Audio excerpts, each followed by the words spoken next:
limited scouting perspective via the eyes of sports directors, chief scouts, or even the presidential status. And then Nicola will tell us management has worked with before. Or it might be a player that's played against him, and when they've played against him, they've done very well. So there hasn't been any real scouting of that player. It's just a coach having a feel for that player coming into. Years, right? Yes. Me and Nico Barry sat down, and we are on Comparisonator, finding out whether Ribery, Frank Ribery, would work in Italy. Okay, if he works in Italy, which team would be the most suitable for Ribery? Then I'll give the ball to Nico. How you convinced the Fiorentina people through using the data and getting Ribery to be employed by Fiorentina? Well, this is a clear example of what I was telling you before.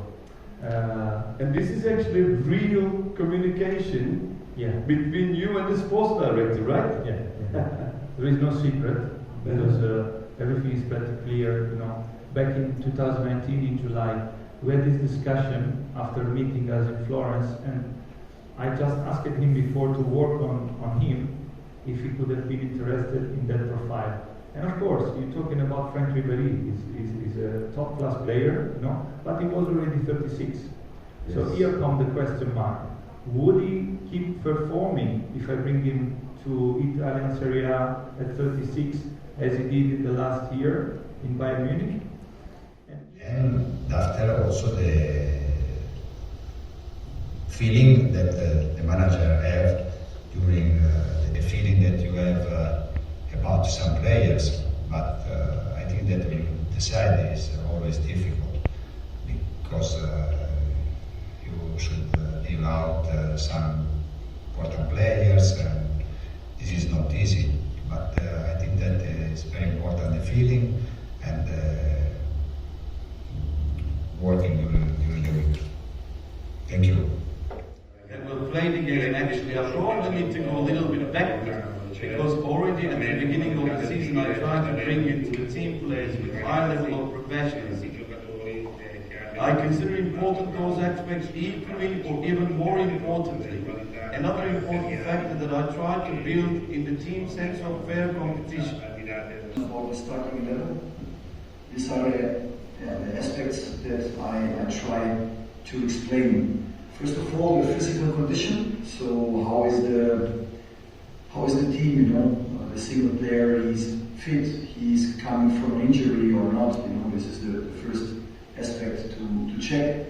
Then of course the tactics, which formation, which kind of player we need in the last third, which kind of central defender we need to defend, for example, on goals. Then social aspects.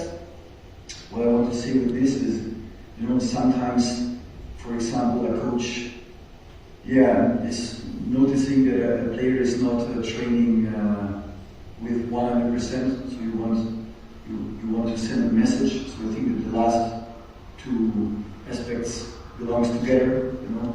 Also, who is deserving it, you know. Sometimes a young player is training really well, and you want to put it inside the starting 11 just to send also a sign. So these are some aspects that I check before searching the starting 11. Bye-bye.